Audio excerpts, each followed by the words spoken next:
got chain swinging, clang clang, and it costs a lot. Bitch, I'm always at the guala, yeah, and you are not badass beat. Keep on going till you hit the spot. Whoa, I'm a big bag hunter with the.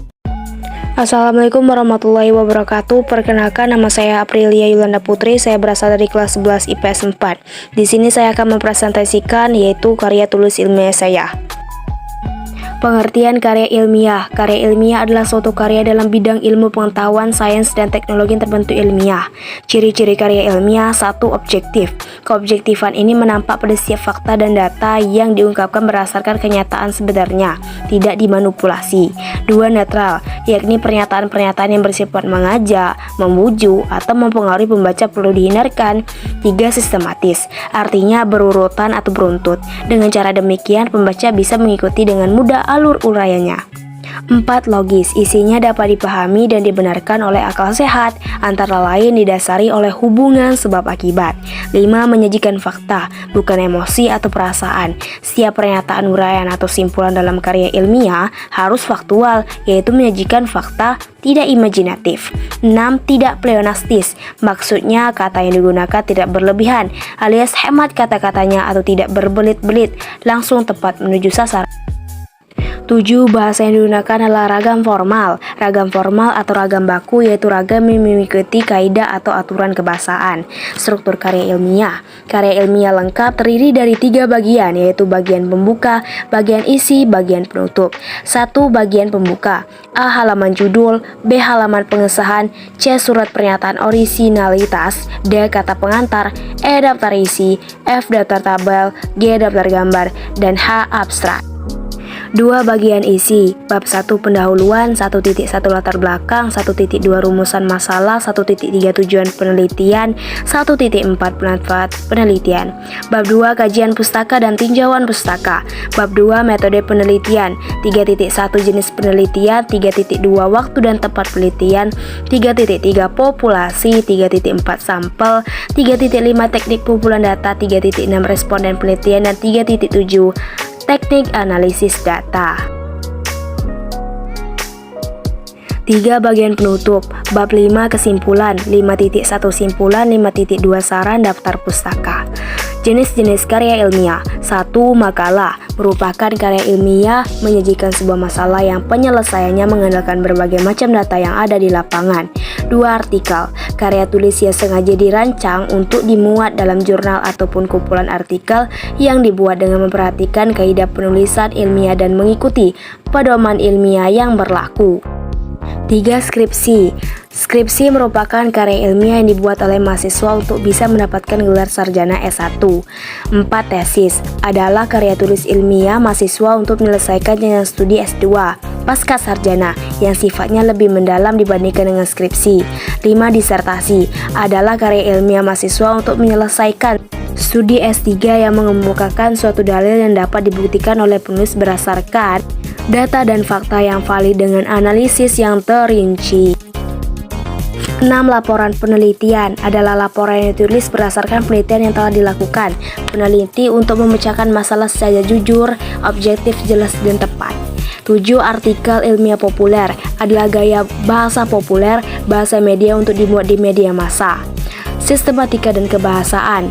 Langkah-langkah yang dilakukan: 1. Menentukan topik sebagai penentuan masalah apabila karya ilmiah yang akan ditulis itu berupa laporan hasil penelitian. 2. Membuat kerangka tulisan, menjadikan desain kita tersusun secara lebih sistematis. 3. Mengumpulkan bahan, sumber dari buku, jurnal, ilmiah, surat kabar, internet, dan sumber-sumber lainnya. 4. Pengembangan kerangka menjadi teks yang utuh dan lengkap. Kerangka yang telah dibuat kita kembangkan berdasarkan teori dan data yang telah dipersiapkan sebelumnya. Ini merupakan karya tulis ilmiah saya. Bab 1 pendahuluan, 1.1 latar belakang, 1.2 rumusan masalah, 1.3 tujuan penelitian, 1.4 manfaat penelitian. 1.1 latar belakang. Pandemi COVID-19 merupakan musibah yang memiliki seluruh penduduk dunia. Seluruh segmen kehidupan manusia di dunia terganggu, tanpa kecuali pendidikan. Banyak negara memutuskan menutup sekolah, perguruan tinggi maupun universitas, termasuk Indonesia. Krisis benar-benar datang tiba-tiba. Pemerintah di belahan negara maupun termasuk Indonesia harus mengambil keputusan yang berat, menutup sekolah untuk mengurangi kontak orang-orang secara masif dan untuk menyelamatkan kehidupan atau tetap harus membuka sekolah dalam rangka survive pada pekerja dalam menjaga keberlangsungan ekonomi. Ada 2 dampak bagi keberlangsungan pendidikan yang disebabkan oleh pandemi COVID-19. 1.2 Rumusan masalah. 1. Bagaimana cara memberi bimbingan dan nasihat. 2. Bagaimana cara memberi pengawasan terhadap belajar. 3. Bagaimana cara memberi motivasi. 4. Bagaimana cara memenuhi kebutuhan belajar. Dan yang kelima adalah bagaimana cara peran orang tua berdasarkan latar belakang pendidikan dan pekerjaan. 1.3 Tujuan penelitian. 1. Untuk mengetahui bagaimana cara memberi bimbingan dan nasihat. 2. Untuk mengetahui bagaimana cara memberi pengawasan terhadap belajar. 3. Untuk mengetahui bagaimana cara pemberian motivasi. 4. Untuk mengetahui bagaimana cara memenuhi kebutuhan belajar. Dan yang kelima, untuk mengetahui bagaimana peran orang tua berdasarkan latar belakang pendidikan dan pekerjaan. 1.4 Manfaat penulisan. 1. Manfaat teoritis. Dalam penelitian diharapkan mampu untuk mengungkapkan jawaban dari rumusan masalah yang terkait dengan peran orang tua dalam proses pembelajaran di era COVID-19 pada peserta didik kelas 11 IPS 4 di SMA Negeri 1 Bengkulu Selatan. Yang secara lebih luas, hasil penelitian ini dapat dijadikan kajian teori dalam penelitian selanjutnya.